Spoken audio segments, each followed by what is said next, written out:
As I recall, right after lunch, a call came into the newsroom uh, saying that they heard over the radio that there were shots fired at the Kennedy motorcade in Dallas. Was it true? And I immediately went over to the teletype machines to check, and there was a bulletin on the teletype machine saying that it was reported that shots had been fired at the Kennedy motorcade. So I went running into Dan's office, Dan Cherry, the editor, and told him, Dan, we got a major story here breaking. And Dan came out, and we both read. By the time we got back out to the machine, they actually, I think, said there was a bulletin that Kennedy had been hit and was being taken to a hospital. And so then it was just a kind of a waiting game, but we knew we had a major story on our hands. And this county edition had run and finished up, so we knew we had to tear the page one completely apart for a city edition.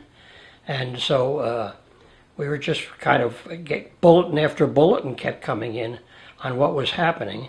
And so Dan said, well, he got figured out we got to hold city edition until we know what's going on. And finally, at about maybe 2:15 or so, the bulletin came in that Kennedy was dead.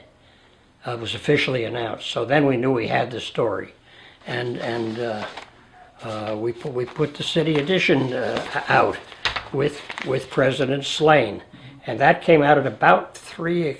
We started running on the press at about 3, and then at some point Dan said, "Well, we're going to get an extra out," and so we went to, as soon as the city edition was gone to the press, we started to work on the extra, and there's the extra, and we used the same headline, but the extra, we had a lot more information.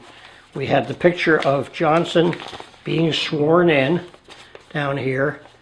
Man questioned, Lee Harvey Oswald. We had this in our extra edition, which went to press at about 6 o'clock that night.